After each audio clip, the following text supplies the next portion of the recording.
panahon ngayong araw ng Huwebes, 01 January 2026. Sa kasalukuyan po, tatlong weather system ang nakakaapekto sa ating bansa. Una na dito yung northeast monsoon o yung hangin amihan na nakakaapekto sa northern and central Luzon. At yung shear line naman na nakakaapekto sa southern Luzon. At yung easterlies o yung mainit na hangin na bumula sa dagat Pasipiko na nakakaapekto sa ibang nalalabing bahagi ng ating bansa. Dahil nga po sa shear line, asahan natin dito sa Metro Manila, sa Calabarzon, sa Mimaropa, sa Bicol Region at sa Western Visayas at makulap na kalangitan, may mga kalat-kalat na pag-ulan, pagkulog at pagbigla.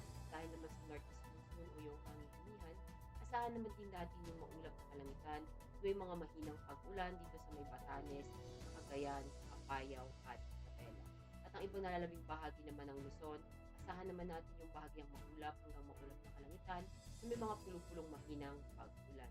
At ang ibang nalalabing bahagi naman ng Visayas, gayon na rin ang buong Mindanao, asahan naman natin yung bahagyang maulap hanggang maulap na kalangitan na may mga pulong-pulong pag-ulan, pagkulog at pagkidlat. At para naman sa magiging lagay ng panahon sa mga susunod na araw sa Metro Manila, asahan natin sa Sabado at Linggo ang maulap na kalangitan na may mga mahinang pag-ulan at pagsapit ng Lunes ang bahagyang maulap hanggang maulap na kalangitan na may mga pulong-pulong pag-ulan, pagkulog at pagkidlat. Gayon na rin dito sa may Cavite, sa may Lipa at sa Angeles. Sa Puerto Princesa at Calayan Island, asahan natin sa Sabado hanggang Lunes ang maulap na kalangitan na may mga kalat-kalat na pag-ulan, pagkulog at pagkidlat.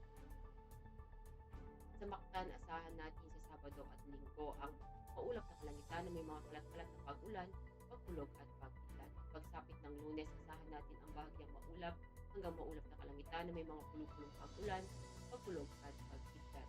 Sa Zamboanga at Davao, asahan natin sa Sabado hanggang Lunes ang bahagyang maulap hanggang maulap na kalangitan na may mga pulong-pulong pag-ulan, pagkulog at pagkidlat.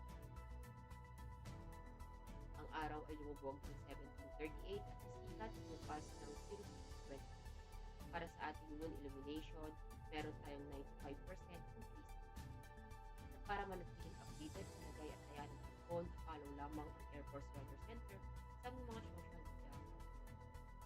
At yan lamang po ang latest update natin sa weather sa ngalan ng aming commanding officer na si Colonel Alvin Jan Hugador, POP PSC.